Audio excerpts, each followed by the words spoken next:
John and I have had some time to get to talk to Dr. Sebastian Gorka, who is here and ready with all your questions. You guys excited to meet him?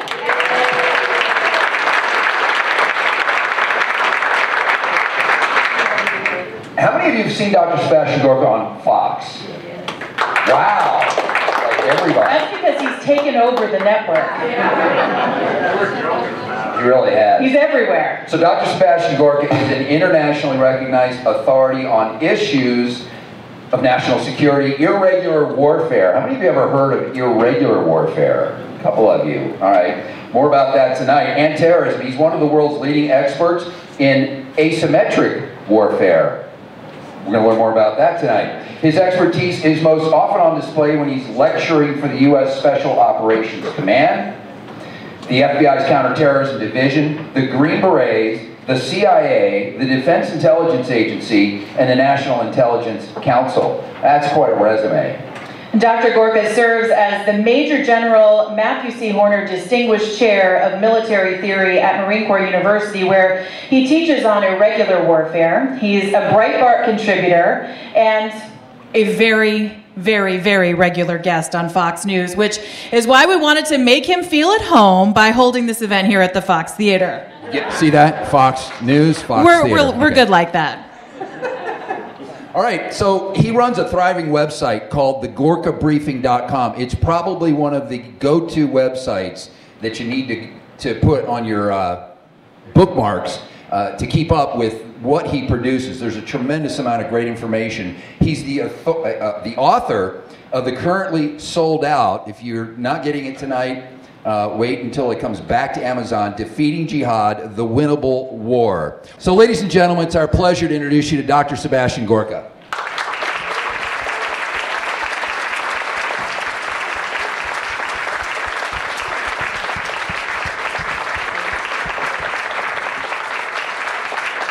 Hello? Now his works perfectly, see? A setup operation.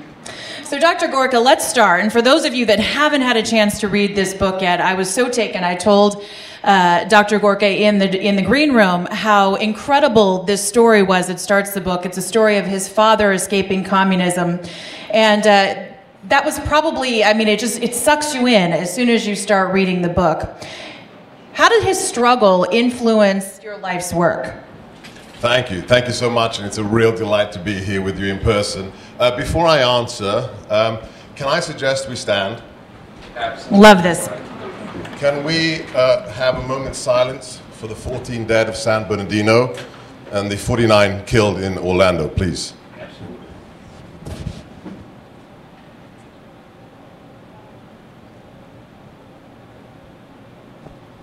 Thank you. Thank you. So it's funny. This is my first book. Defeating Jihad is my first book. And I eat, breathe, and sleep national security. I mean, that's all I care about, really. My family, the Republic, and national security. So when I got the contract and I finally was forced to write the book, they gave me a 30-day deadline to write it. I was going to dive in and just write about jihadis and write about the threat. And my wife, who's an American who was born here, said, "Are you crazy? You can't do that. Americans love a good story. And you have to connect with your audience first.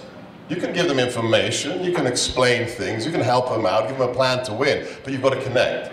So she said, "Why don't you start with your family background?" And that was the last thing I was going to do. I mean, I grew up in the UK, right? Stiff upper lip, all that stuff. We don't talk about that. But she was right, because you know what? So the book's now sold out, and whenever I meet somebody who's read it, all they want to talk about is the first chapter about my family. I mean, they say, "Wow, what a story, your dad." I mean, I'm trying to write about jihad, and all they want to talk about is my dad. It was a great story. Thank you. I mean, my wife was right. So what can I say? How did it affect me? It affected me hugely.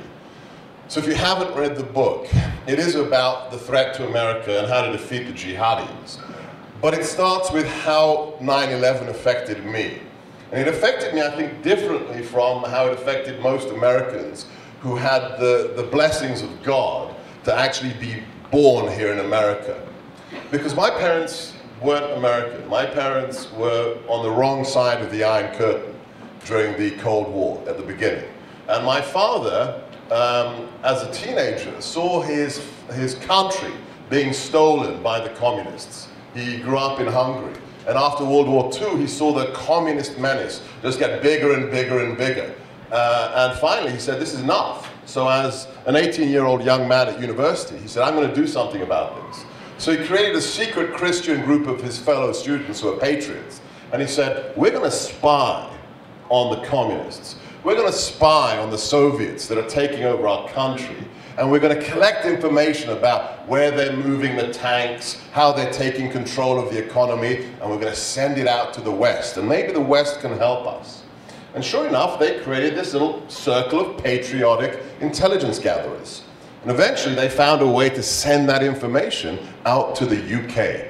So these secret reports, believe it or not, written with invisible ink, okay, this is in 1950, so it's really invisible ink, were making their way through a courier, through Vienna, all the way to MI6 in the UK. Bad news was that the reports eventually would land on the desk of a man called Kim Philby. Kim Philby is one of the 5 most successful communist spies and infiltrators of the Cold War. With the Cambridge Apostles, he betrayed hundreds of people during the Cold War inside the British intelligence establishment. As a result, my father was also betrayed by Kim Philby. He was arrested at the age of 20. He was almost executed, but instead he was given a life sentence, and he was locked away in a communist prison. Eventually, he managed to escape. He was liberated by the Hungarian revolutionaries of 1956, and he got out to the West with his future wife and my mother.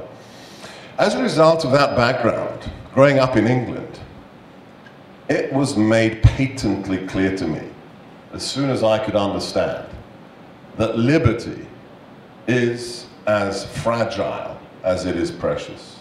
Amen.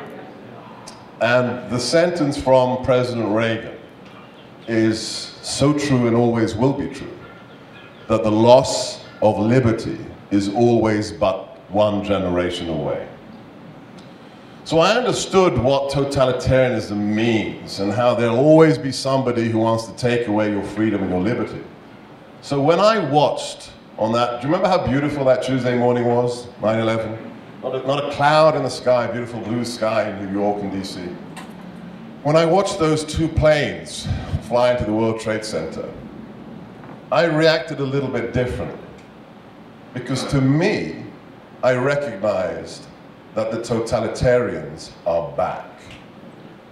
They're not communists, they're not even fascists, but the jihadis, like the man who slaughtered 49 Americans just a few days ago in Orlando, they are totalitarians.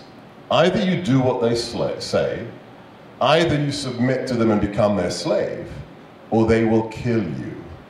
So, a long answer to a short question, but my family background was intrinsic to how I understand the threat to America today and what 9/11 means to the future of America. All right, just kind of staying with that theme of communism, we say we won the Cold War, and yet it seems now communism hasn't disappeared. It actually recalibrated, it morphed, and it's embedded itself into American institutions like academia. It now teaches and expands its doctrine. And as some have documented, it actually is connected now to some members of Congress. You know, they have their roots in this. Isn't that every bit as much a threat to America's long-term existence as the frontal assault we say we defeated in the Cold War? And if it is, how do we defeat this latest incarnation of communism? Wow, do you want the 8-hour answer? So yes, you can destroy the Republic in many different ways. And my reading of recent American history is the following. In the late 1960s, across Europe and in America, there was a movement. It was a socialist Marxist movement. On the streets of Paris in 1968, if you recall, there was this idea that we could, you know, the kids could build the barricades and we're going to create a Marxist paradise. Well, that happened here as well. It happened in the SDS. during the Vietnam War, and it happened with people like Bernardine Dawn and Bill Ayers. But what happened to it? They failed. In America, the radicals who wanted to use force to create a revolution, to turn America into a socialist state, they lost, and they lost badly. But they were very smart, because when they lost, they didn't surrender. They just changed their tactics. Instead of a frontal physical assault, instead of creating the barricades and a revolution, they decided to go with what Hitler and Lenin understood, who said, "Give me their children, and I will capture their nation." So the people who were the physical radicals on the barricades, throwing the Molotov cocktails, became the school teachers, the university college professors, and as a result, they have changed the nature of the youth in America. And I think that's why you see what you see with Bernie Sanders. I mean, children who have no understanding of what it means to live in a socialist country and how it takes away the freedom of the individual. So yeah, there is this internal struggle we have, that we've ceded the educational territory to people who do not love this nation, who do not love the principles of the founding. And I think your second half of your question is, what do we do about it? Right. I mean, it's now embedded. It's not so obvious. In the Cold War, it was nation versus nation. Right. Here, it's like embedded, much like we're going to get into the Muslim Brotherhood. But how do we deal with that? I mean, we have the First Amendment. People can believe what they want to believe, but yet this is an ideology that we literally fought in the Cold War. We still need to fight it. I mean, it still is very much an enemy to, you know, the Constitution and the thing, liberty. Absolutely. And I think the way we fight it, there's lots of ways to fight it. Why is the whole homeschool movement so popular? I think the homeschool movement is a direct response to the losing the educational territory to the radicals and to the left. But I think the answer is really, you know, look in the mirror if you want to solve the problem. If you want to solve the problem, then are you a member of your local school district council? Do you go to the meetings? Do you allow them to get away with the kinds of things they're publishing in textbooks today? Because if you do, then don't be surprised if it gets worse and worse. So I think everybody that has a responsibility to be active. It's very easy to criticize, to complain, but again, you know, many nations have this saying, every nation deserves the government it elects, right? Whether that's at a school board, county, or whether it's a nation. So the answer is us. That's right. Over several administrations, there has been a line drawn between Islam and radical Islam. You said a counter-messaging campaign similar to that of the Cold War. In that war, communism was communism. There was no radical communist versus good communist. So how do we accomplish this, given this distinction between Islam and radical Islam? Well, the first thing is we have to take politics out of the threat assessment. You know, I have the honor to work with our armed forces, our FBI, the Marines. There is a political matrix that has been forced upon our men and women in uniform, which is quite horrific. And this is open source. You can read this. The White House 6 years ago sent a memo from the National Security Council to the chairman of the Joint Chiefs, so the most senior military officer in the United States, and also to the Attorney General, who is the most senior law enforcement officer of the United States. And what did it say? The memo said, all counterterrorism training in the federal government must be scrubbed. Any mention of religion, especially Islam, must be deleted, and words such as jihad must never be used again in the training of our military and our law enforcement. Now, that's what we've been living. And that's why you have what you had after Orlando. The press conference the president gave yesterday, yes? I mean, think about it. He was angry that somebody would suggest that what you call the enemy matters. He was angry. He said, what difference would it make? Does that sound familiar? It's a pretty good impression, actually. Right? You know what difference it makes? It makes a huge difference. What if you're sick and you go to the doctor and you've got tuberculosis and the doctor says, I'm going to call that the common cold. Take 2 aspirins and go home and hydrate. What you call something matters. You cannot solve a problem unless you identify it. So, Mr. President, let me tell you, it matters a lot what we call the threat. And the idea that the word radical Islam is verboten, is not permitted, that's like saying in 1944, as we're about to storm the beaches, don't say the word Nazi because you could offend a German. Kind of keeping on this theme, in the book, you point out similarities between communism and the jihad. What are the most important similarities, and what can we learn from defeating communism that we can now apply to today's fight against the jihad? Great. So, as I said previously, so the biggest similarity is the idea that it's totalitarian. Yeah, it's about, it's absolute. Either we win or they win. There's no in between. So the big similarity is you cannot negotiate with this enemy. Just forget about it. Yeah? Think about what could you have negotiated about with Hitler. Yeah? Which oven he's going to put you in or what caliber of gun he's going to shoot you with. Yeah? There is no negotiation. So that's a similarity. Biggest difference is the fact that it isn't a locatable nation state. There's no street address for the enemy, because they're where? They're in Raqqa, Dabiq, Mosul, Baghdad, Orlando, San Bernardino, Boston, Chattanooga. So this is a truly globally dispersed conspiracy. While the Islamic State holds territory in the Middle East, they have their agents of influence everywhere, and also their jihadis. So that's a big difference that we have to deal with. What are the lessons learned? This is really why I wrote the book, because I grew up shaped by the Cold War and by my parents' experience. And it dawned on me, analyzing the Cold War, America was essential to that victory. I mean, let's just step back for a second. Isn't it interesting that it took America stepping up to the plate to defeat the Nazis and the communists? Isn't that interesting? Without us, right? Without us, Europe would be talking German today, yeah? Or maybe Russian. It took us getting in there to win that war for other people, yeah? And you know what? It's going to take us again.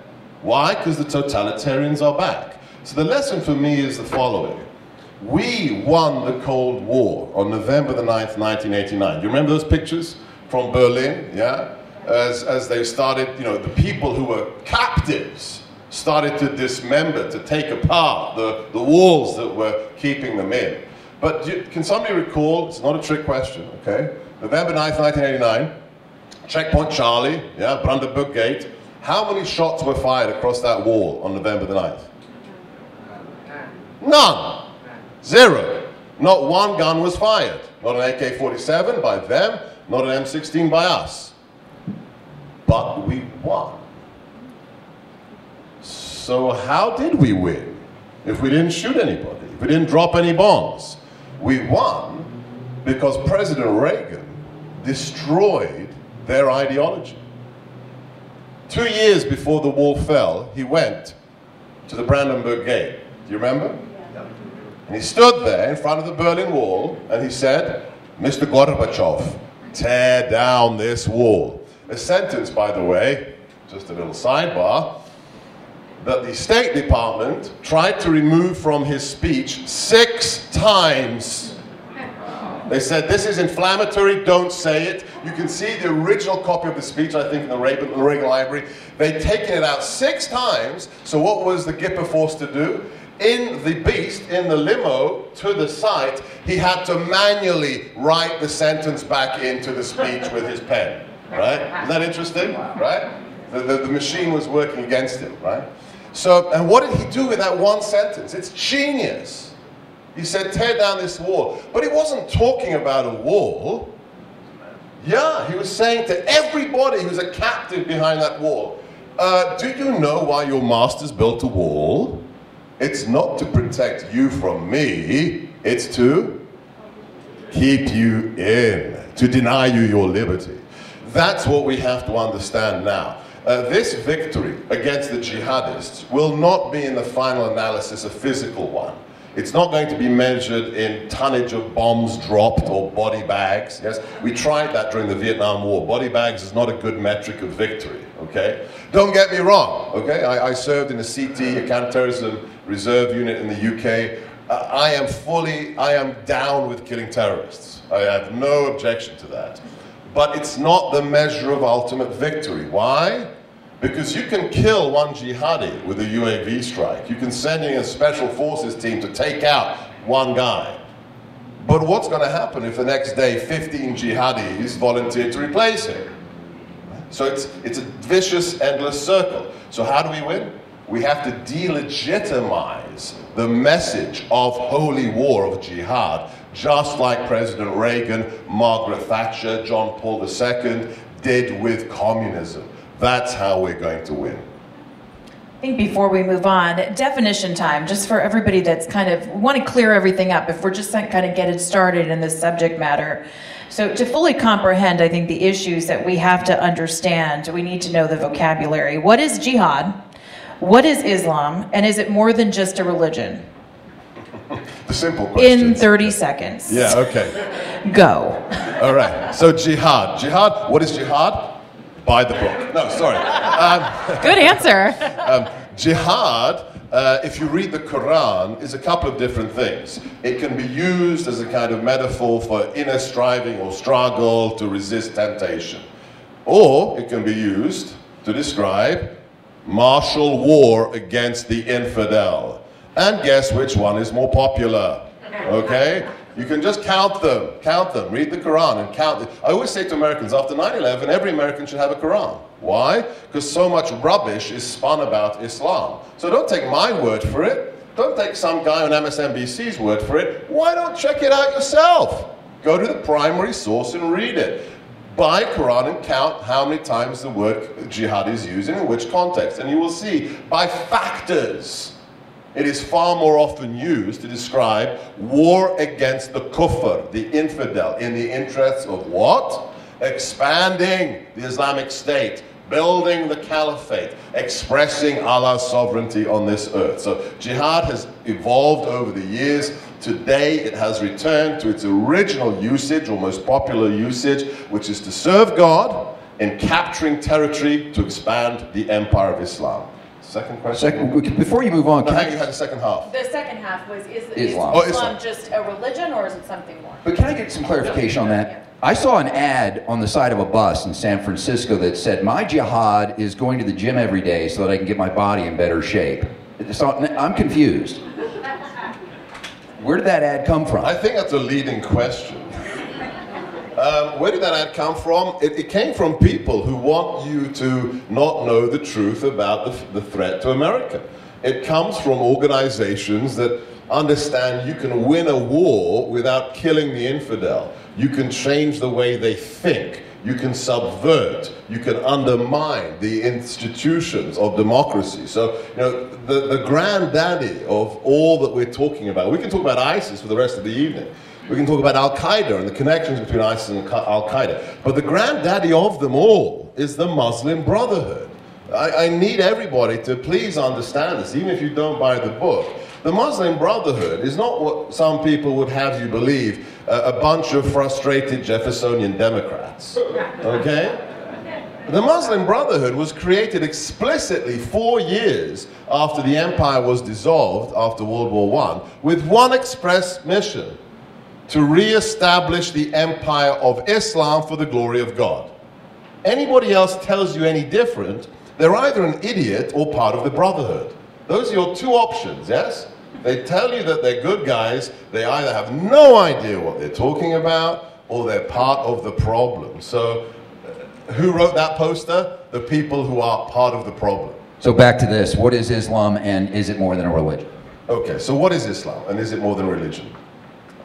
Please don't take this as a cop-out, but I'm very sincere about this. because since moving to America, since becoming an American citizen, I spent 6 years in the Department of Defense, and I worked very, very closely with our Muslim allies, and I mean really closely, especially our Jordanian brothers. And let me be explicit here. Today in the 21st century, there is no monolithic answer to what Islam is.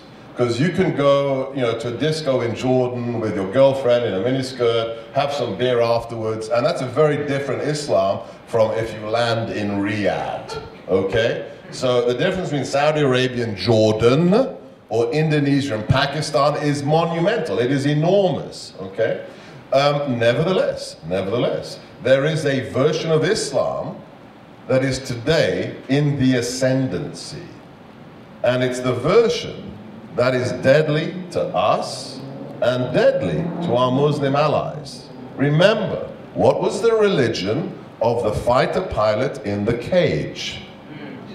Right. He wasn't even Shia. ISIS hate the Shia. He was a Sunni from Jordan like them, but they burnt him alive.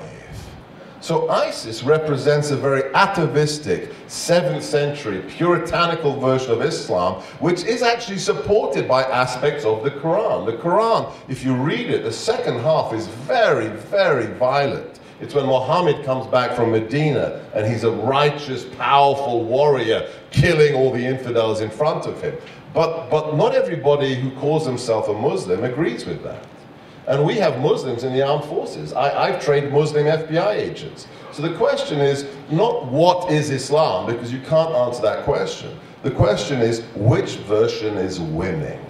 And right now, from the streets of Brussels to the streets of Orlando, the wrong version is winning. All right.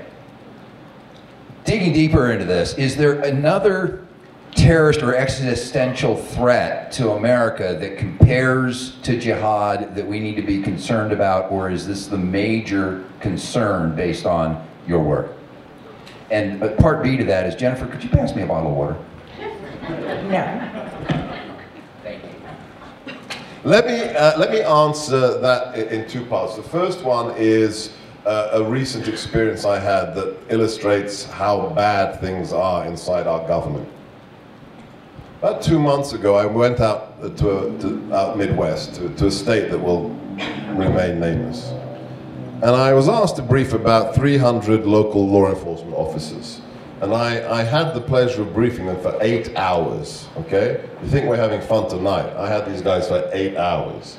And I gave them soup to nuts on what the bad guys believe. So Jihad 101, Al-Qaeda, ISIS, for 8 hours.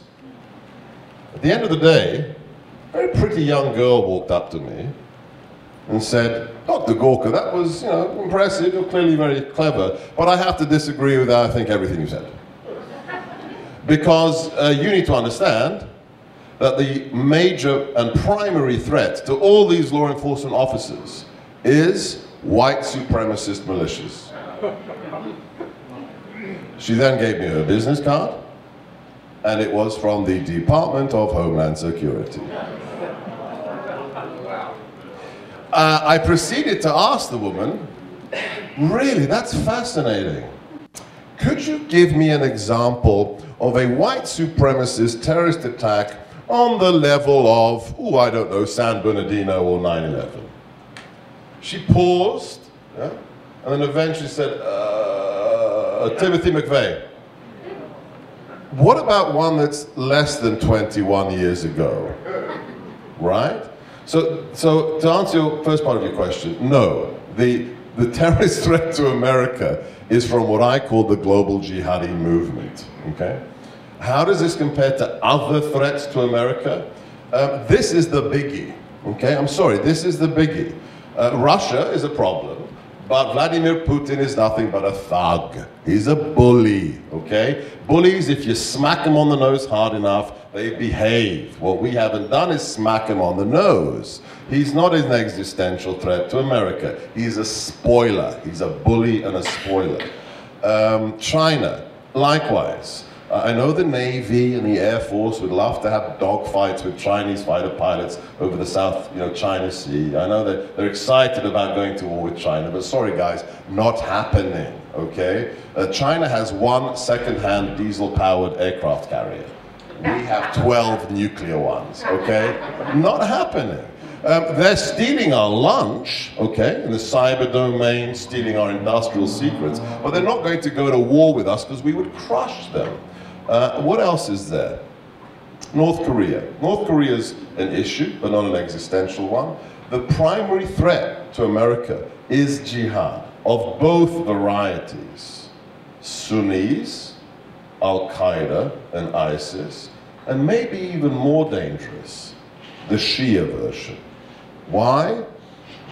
Because this administration has just released $150 billion to the mullahs in Iran.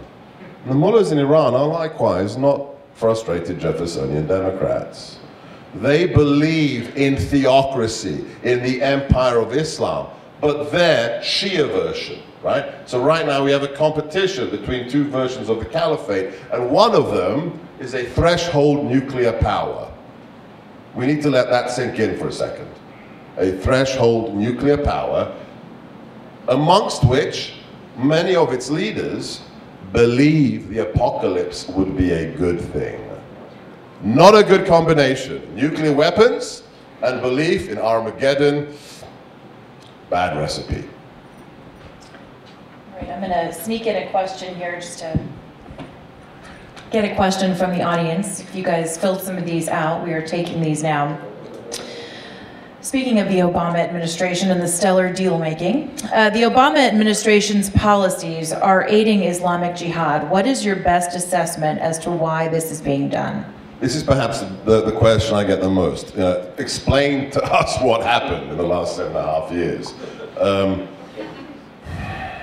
Two big things, two really big things. First one is a kind of worldview issue. Washington is full of politicians and bureaucrats, and unfortunately this isn't just a left-wing thing, okay? This is on the right as well. It's full of people in nice, Italian suits who see themselves as very sophisticated men of the world, very modern, or in fact postmodern or secular. And these individuals have a very peculiar attitude to religion or faith. They may go to church on Sunday, they may go to the temple, but for them religion is a social club. It is a networking tool for an hour a week and some coffee and donuts afterwards, okay? For them, religion isn't something that's about objective truth or eternal life. It's about networking. Now, if that is what you think about religion, you will never understand the threat to America. You just will not get it. And I realized very soon after working in the Defense Department, I don't care what your religion is. I don't care if you're a Zoroastrian. I don't care if you're a Buddhist, a Taoist. But if you don't have some kind of faith, and I mean real faith, yeah, you will not understand the jihadists. It's just impossible, right? Impossible. Think about it. How would you even understand the logic of a suicide bomber? You won't understand it. The idea that I'm going to blow myself up, but I'm going to win, yeah, you will not compute. So number one, our politicians don't get it because they don't have individual faith. Secondly is a more technical issue, and it's to do with how they explain where the terrorists come from. Very early on in the first Obama administration, a theory was sold to the White House by a member of the intelligence community that all terrorism is the result of poverty and lack of education. No, seriously, they actually believe this, okay? That because your dad didn't hug you when you were a kid, and you didn't get to go to grad school, well, clearly you're going to just end up decapitating people, right? So we have that analysis of where it comes from, and if you think that's where jihad comes from, then what is your answer going to be? It's not going to be about ideology, it's not going to be about destroying them, it's going to be about what Maria Harf, The deputy press spokeswoman for the Department of State said on national television, America will be safe and there will be no more 9/11s if we have jobs for jihadis. And she wasn't joking. So those two things together pretty much explains why we are where we are today. Well, that kind of takes this question that was next, so I'm going to skip forward. Your description of the Islamic State compared to Al-Qaeda makes Al-Qaeda almost seem tribal in comparison. AQ pulled off 9/11 with $500,000 compared to the finances of the Islamic State. Your research shows the Islamic State with a GDP of 500 million and a storehouse of wealth acquired from bank raids. They seem technologically superior in many ways. Is there an Islamic State 9/11 in the making, or is their strategy decidedly different? Okay, great question. It is decidedly different.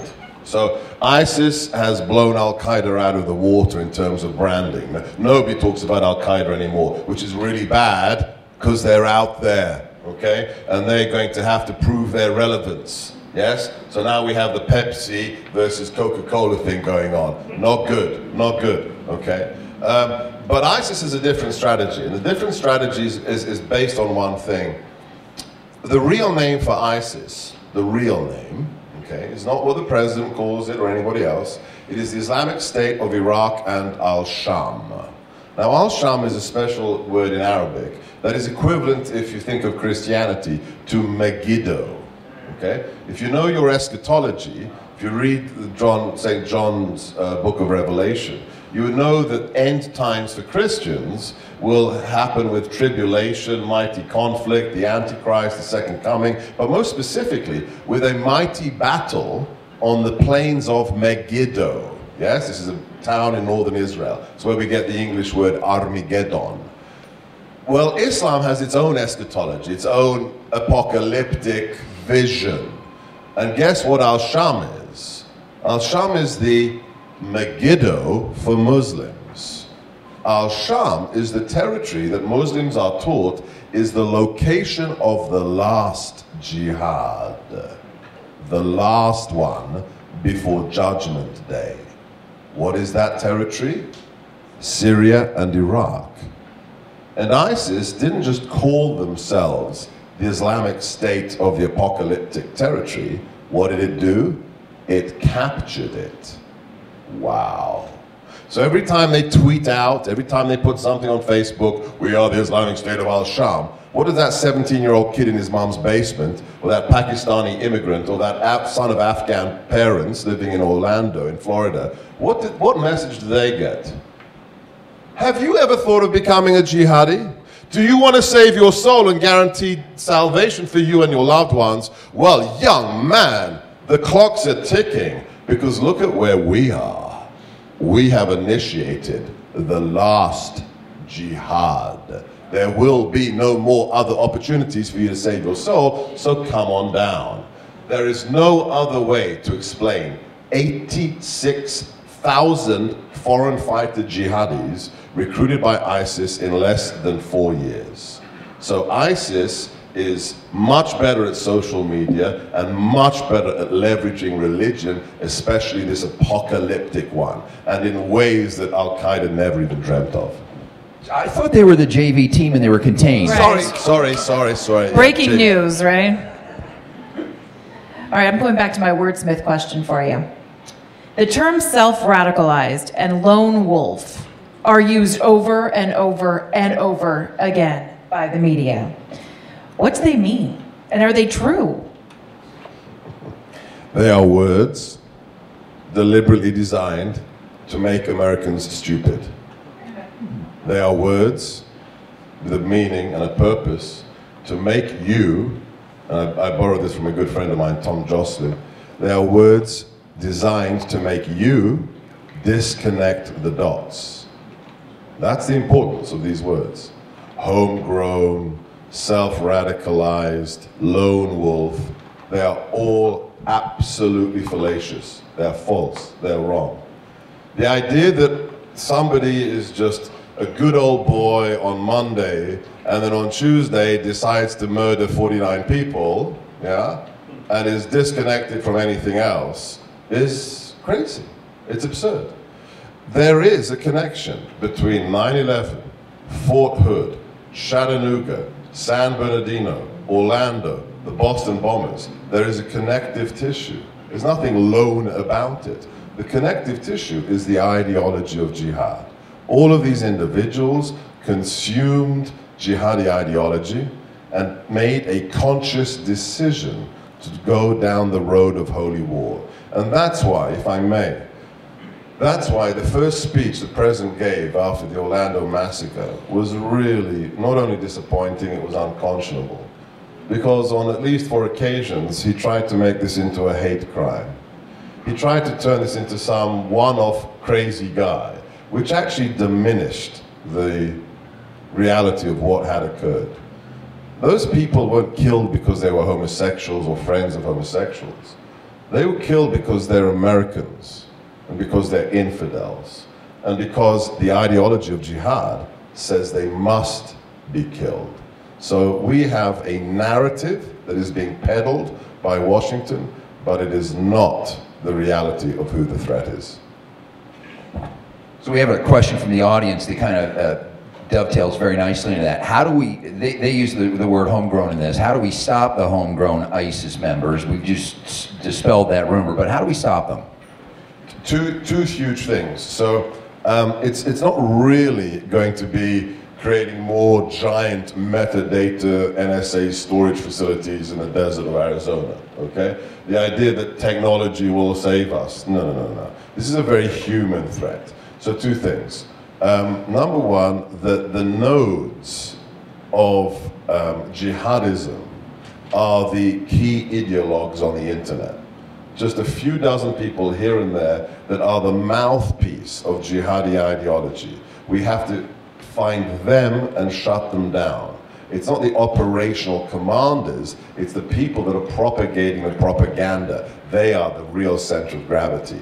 Second thing is we have to take a leaf out of probably one of the most effective counterterrorism organizations the world has ever seen, which is the NYPD. The NYPD, after 9/11, felt betrayed by federal government. They felt that the CIA, the FBI, had just dropped the ball, and that's why we had 9/11.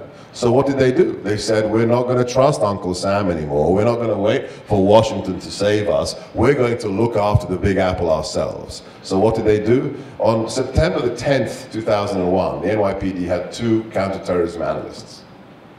2. Today, the NYPD is one of the world-class best counterterrorism organizations ever. And what is so good about them?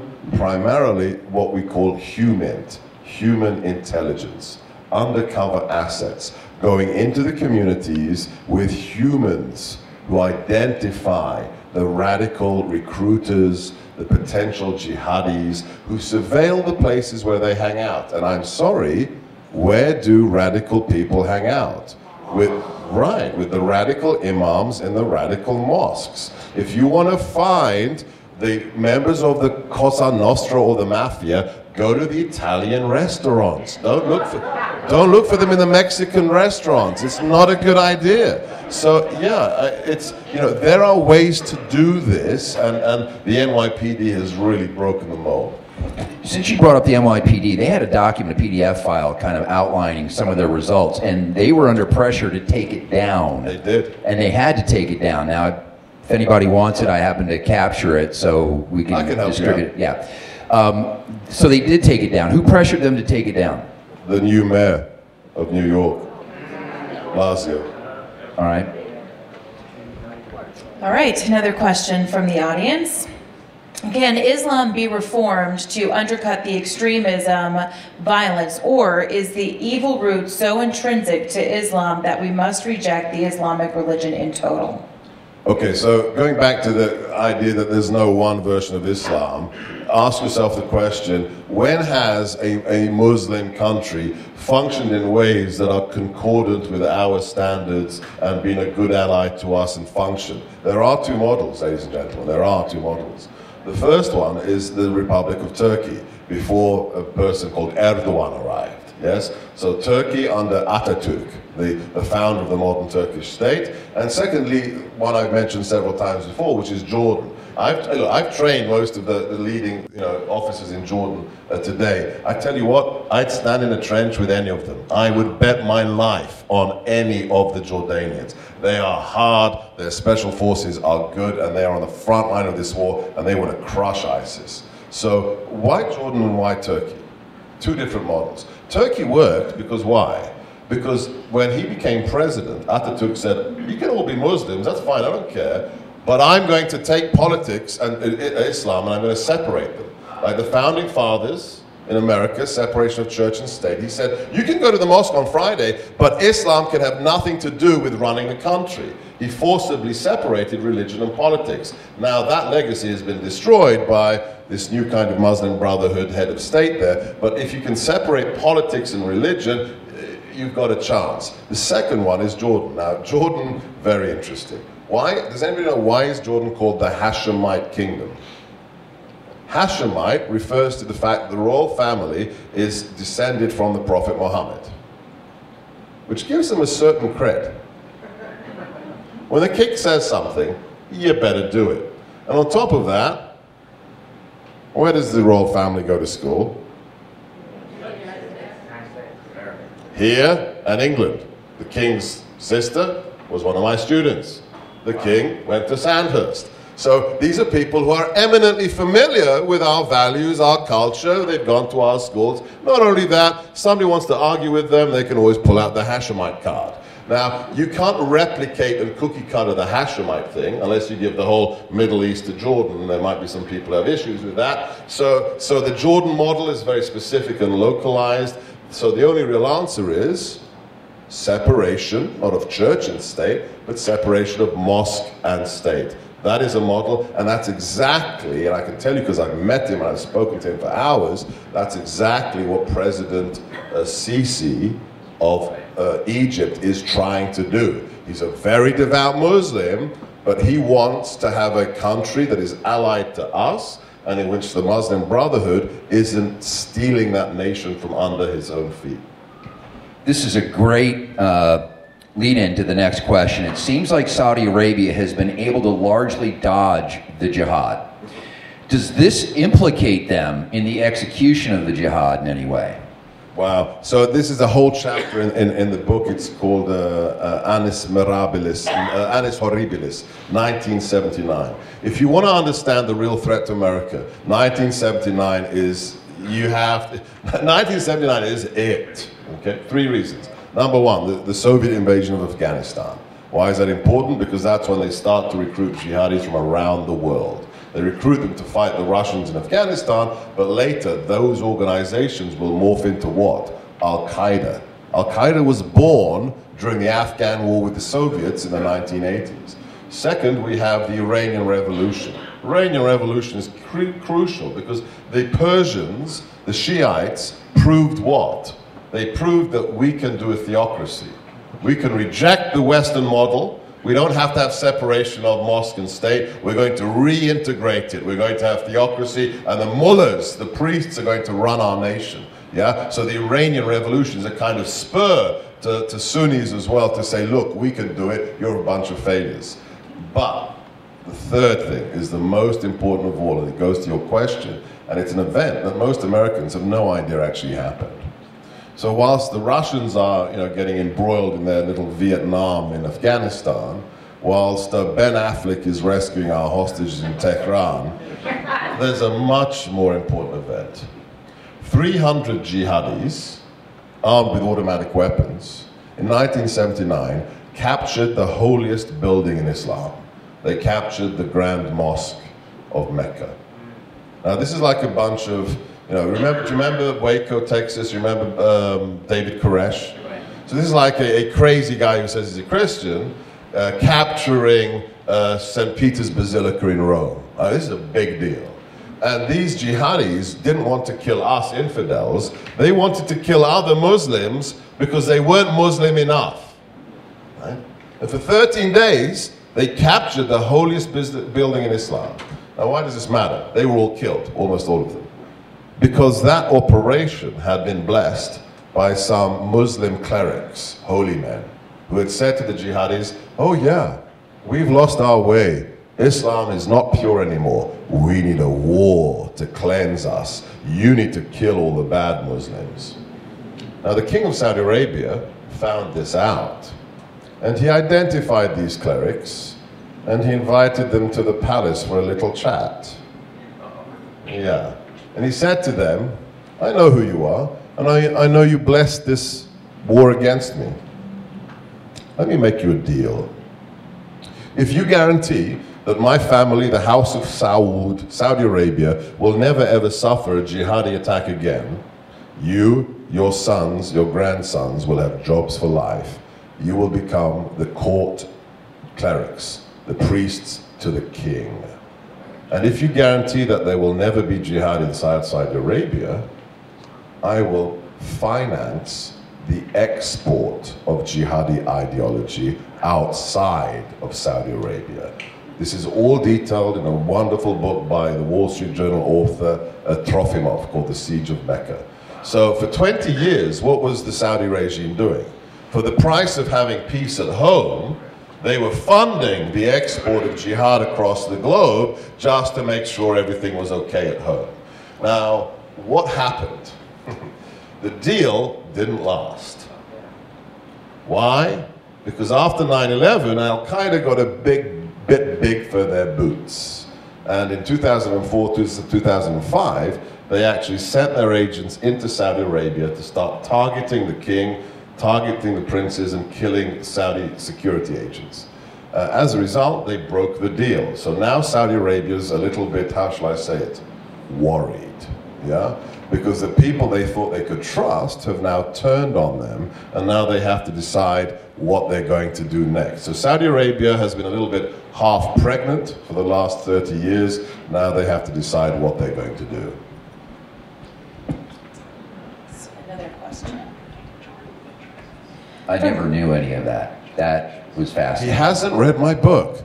I never knew any of that before I had to read your book to ask the question.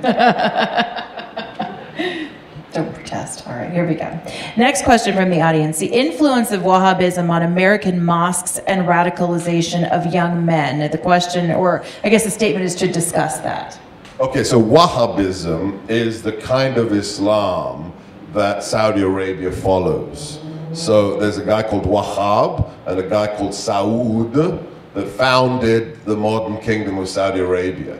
Wahhabism is a very puritanical, fundamentalist version of Islam. That's why you have the beheadings, the hands chopping off. That's Wahhabist Islam. So what is the influence here in America? Saudi Arabia spends a lot of money in America, and they're not building shopping malls, okay? So what do they spend money on? Mosques and training of imams.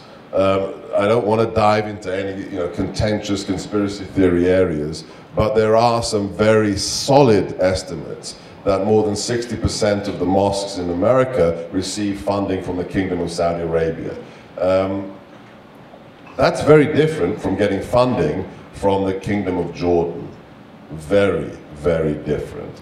And as we have seen, the role of imams in radicalization is key. Why? In Islam, a Quran is only a Quran if it is in Arabic. If you don't speak Arabic, then who's going to tell you how to interpret the Quran? Your imam. The imam has a very different role in Islam. It's not like Christianity. They are a quality control choke point for understanding the religion. And we have seen time and time and again. Let me add one thing, it's very interesting. Just, Andy McCarthy was the prosecutor that put the blind sheikh away. Andy McCarthy just wrote an article you should check out that was published yesterday. Andy McCarthy has identified that the blind sheikh's bodyguard, Marcus Robertson, who converted to Islam and changed his name to an Arabic name, ran the mosque that the Orlando shooter went to.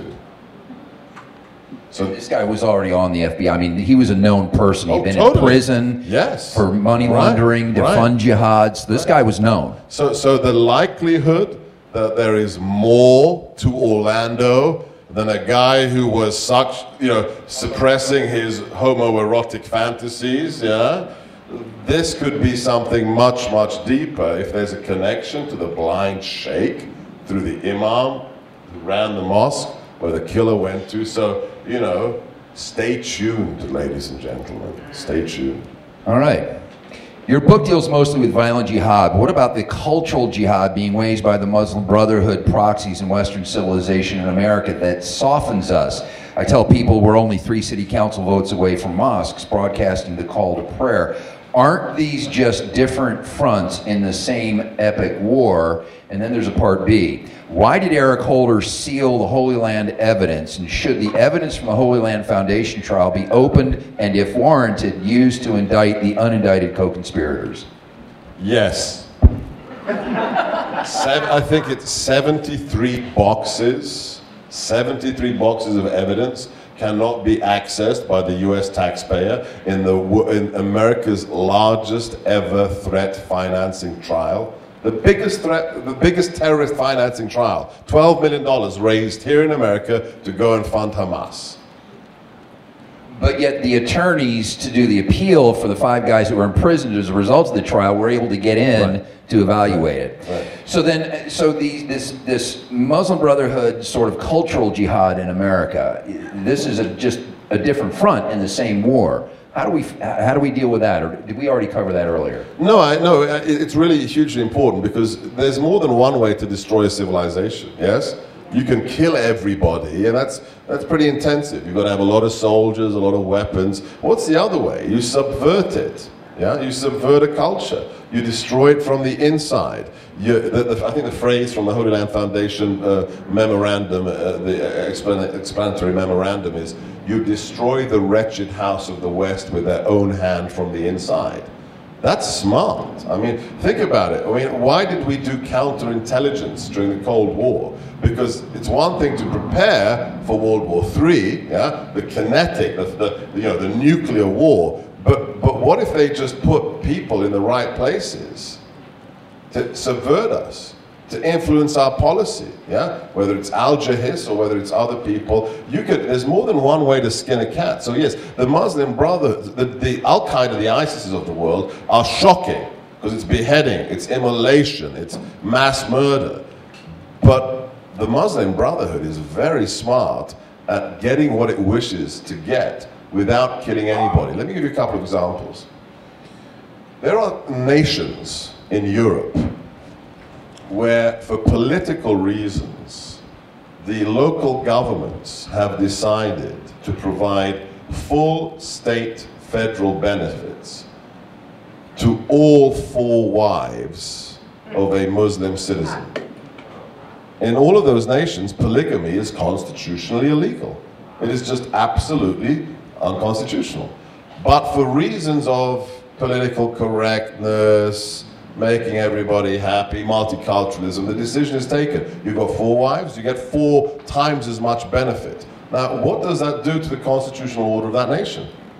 Nobody got shot, nothing blew up, but you've taken a nice big chunk out of that civilization's values. So, absolutely right. This is the more insidious and potentially more dangerous aspect of the war against the jihadis. And just a clarification, when we talk about the Muslim Brotherhood, that manifests itself within the United States in organizations. One of the first was the Muslim Student Association, all the way up to the civil rights organizations like CARE, even organizations that clarify Muslim law, like the fiqh councils here. All of these are interconnected, and their leadership, just kind of a revolving door. They move the leadership around. As soon as we get smart to one, they move them or bring in new people. Look, I think you can tell Don's a bit of an expert on this, okay?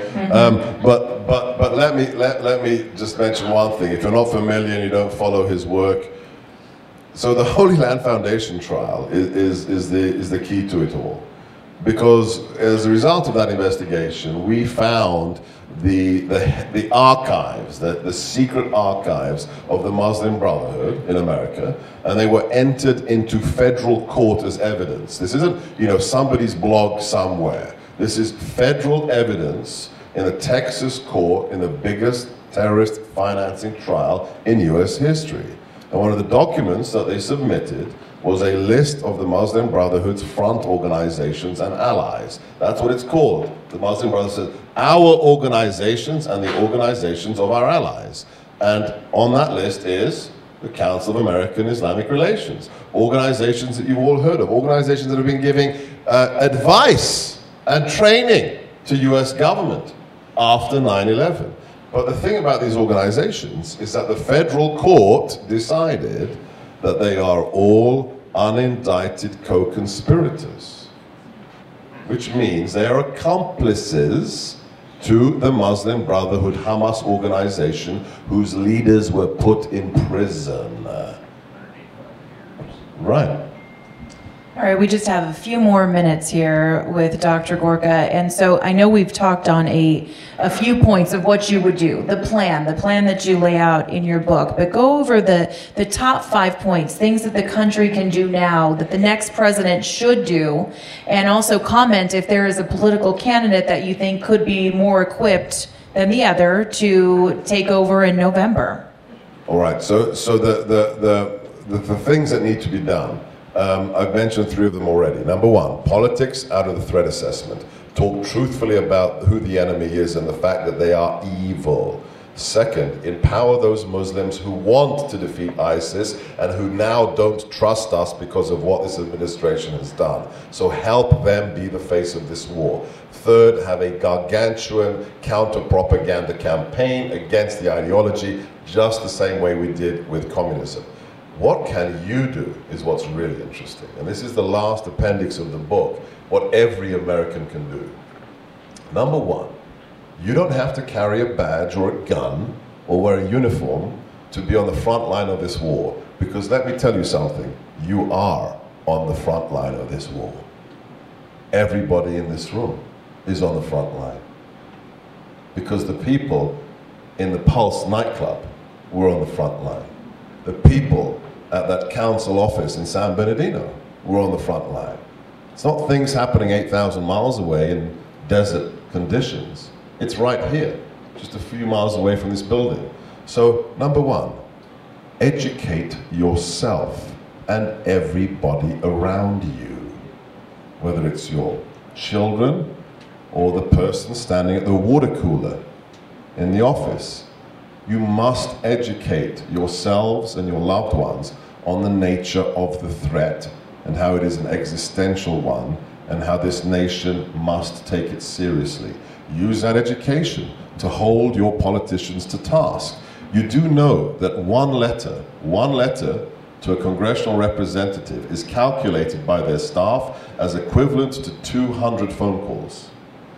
That's how they calculate it, yeah? You write what you take, they think somebody took the time to actually write a letter, right, in the 21st century. That counts as if 200 people called on that issue. Take your local council to task. If things are happening that you're not satisfied with, go and make your voice heard. And then lastly, this is a thing that sometimes gets me in trouble, but I don't really care. If you think you have the mental fortitude, take responsibility for defending the Republic. If you think you can carry a gun, if you think you can get the training and the licensing to do so, then you should. Why?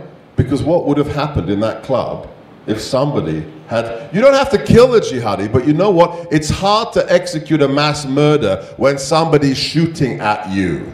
You have to duck. You have to move. You're not just fish in a barrel. So if you understand that everybody's on the front line, I know this is the People's Republic. I'm sorry, I'm from Virginia. It's a little bit different in Virginia. But understand that... We're like a little island within the People's Republic. This is like this is Waters world. This is conservative world. This is Don and Jen's world. We like that. One thing, let me give you an example, just so to illustrate this, because we are an island inside a communist dictatorship. But anyway, I played a game with my kids when they were little. We don't do it anymore because they're switched on. Whenever we went into a restaurant, it doesn't matter where it was, first thing I did was sat down, before you look at the menu, I'd say, hey, how many entrances and exits to this restaurant? Inside the restaurant, what's the difference between a piece of furniture that could actually hide you from sight and something that would actually stop bullets? The difference between concealment, cover, right? This is a game, this is fun. When your kid's 10 years old, it's like hide and seek. You know what? That saves lives. Because if somebody comes into that room with an automatic weapon or just with a rifle or a handgun, you've got a plan. You've got a plan. So these small things can make a huge... Oh, one last thing, sorry. It's like playing cowboys and jihadists. Oh, that's so politically incorrect. I know. Honestly, Doc. Honestly. Well, who is this man? Anyway, and the last thing, sorry, really important. Jihadis are not crazy. They plan. They collect intelligence. They build their strategy. There is no jihadi attack in the last 15 years that was spontaneous. Guy goes to a gun store and then goes kill people. Wrong. They spend months, in the case of 9/11, years, planning and what? Surveilling. The Holy Land Foundation trial only occurred because jihadis were sloppy. They were busted filming something they wanted to blow up. And a state trooper said, why are you filming something that has no intrinsic touristic value? And that's how we found them.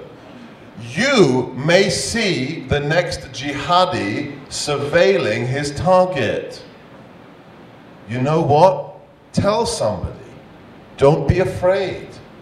See something, say something is actually not just some silly catchphrase of the DHS. It can save lives. All of us have a role to play. All right. Now this one kind of ties a lot of this together because in 2005, Der Spiegel published an article by the author Fouad Hussein. And in this book that this article is about, Hussein lays out a 7-phase timeline that sort of lines up perfectly with history since then. And I'm going to just paraphrase phase 3 through 6. And when I originally read this and reread it, the hair sort of stood up on the back of my neck. Let me get to this, the phases here. So the third phase describes a rising and standing up. And this is from 2007 to 2010. The focus will be Syria. There are some things that happened in Syria. Now, this was written in 2005. Between 2005, the focus will be Syria. Phase 4, 2010 to 2013, Hussein writes that Al-Qaeda will be aiming to bring about the collapse of the hated Arabic governments. What are some Arabic governments that failed in that time range we now call the Arab Spring? Mubarak, Libya, okay? Right. Now, the 5th phase, this is really scary. This will be the point. Now, keep in mind, this was written in 2005. This will be the phase in which and this is his words, the Islamic State or Caliphate can be declared between 2013 and 2016. Written in 2005, predicting it 8 years later. Not even knowing President Obama would be in office or who would be leading. That was their plan. 5th phase. This is the point at which the Islamic State or Caliphate, will be declared 2013 to 16. The 6th phase, 2016 and onward, will be a period of total confrontation. As soon as the Caliphate has been declared, the Islamic army, it will instigate the fight between the believers and the non-believers. Is that what we have happening today? Well, look at the figures. I mean, again, it's really quite stunning. He's exactly right. When was the Caliphate declared? Caliphate was declared June 29, 2014, 2 years ago, exactly in that time frame. So it's really hard to grasp what's going on here, but let me explain it in one way that might communicate why ISIS is so much more dangerous than Al-Qaeda. So the Caliphate was a real thing. It's not some crazy idea a guy in a cave dreamt up. The Empire of Islam existed for over 1,000 years. Established in Mecca, then headquartered in Damascus, then Baghdad. 100 years ago, it still existed. It was called the Ottoman Empire. It was dissolved by Ataturk. He did away with it after World War I. He said, no more empire, and the emperor was given a pink slip. It's like, end. We're now a republic. For 90 years, the fundamentalists have been trying to recreate the caliphate. Hundreds of organizations, starting with the Muslim Brotherhood, but going on down the list, Hizb ut-Tahrir, Egyptian Islamic Jihad, Al-Qaeda, hundreds of organizations were created with the express intent to re-establish the empire. But what happened? Every single one of them failed. They all talked about it, they all tried it, but they all failed. Until an organization called ISIS comes along, and they don't talk about it. They capture Tikrit, they capture Mosul, and Abu Bakr al-Baghdadi declares the caliphate reborn with himself as the emperor. Ladies and gentlemen, it is not possible politically, rhetorically, physically to overemphasize what that means. After 90 years, one jihadi group has succeeded where all the others have failed. They have kept to this plan and they've made it a reality. And that is why it is not a JV team. So have you spoken to Trump or his staff or top military brass about the Winnable War? And if so, what kind of response do you get? Well, look, my job is to work with the military, and I've briefed, 3-star, 4-star level individuals. On the political side, yeah, so full disclosure, the FCC, you can check it out, the FEC. I met Donald Trump. He reached out to me twice last year. I discussed national security issues with him. I'm not on his campaign. But I've discussed these issues with him. What's my opinion about what's going to happen or who's qualified? Hillary Clinton would be a catastrophe for this nation. This is a woman who, whatever she touched, exploded or burnt into flames. This is a woman who was responsible for Benghazi, for Libya. The Servergate by itself means she should never run for public office again in her life. Servergate alone. If you add to that the thing that actually disturbs Democrats more, the influence peddling through the Clinton Foundation. I mean, more than 20% of US uranium is sold to the Russians, while she's Secretary of State, and the company that's getting the uranium is giving Bill Clinton giant speaking fees. I mean, that's what happens in banana republics in Latin America, yeah? And this is the woman we want to be president? No, so absolutely catastrophic. Now, let me be honest here, Donald Trump, there are issues with Mr. Trump, okay? There are issues. He is a real estate casino mogul, so I don't expect him to know much about national security. I've tried, and he now has hired a team. But let me assure you of one thing. He is not, at least I don't think, traitor potential, number one. Number two, he doesn't care for political correctness, and my, isn't that refreshing?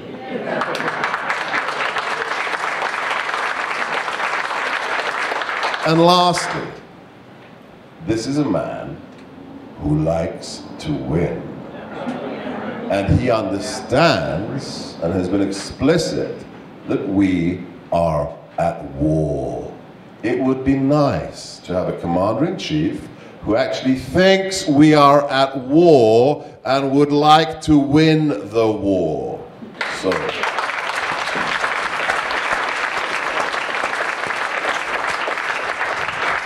All right, everybody, let's thank Dr. Sebastian Gorka.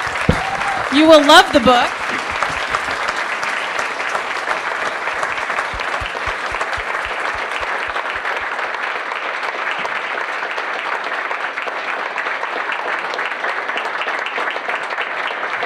My name's Sebastian Gorka.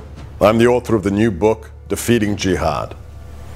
What do the 9/11 attacks the Fort Hood shooting, the Boston Marathon bombing, and most recently, the San Bernardino massacre have in common. They're all perpetrated by members of the global jihadi movement. After 15 years, it's clear we're not winning this war, but we can. Defeating jihad is my answer to what needs to be done, based upon a top-secret plan from the Cold War that we used to defeat communism. It is now applicable to the new totalitarians, the jihadists. Defeating jihad, the plan to defeat our current enemy.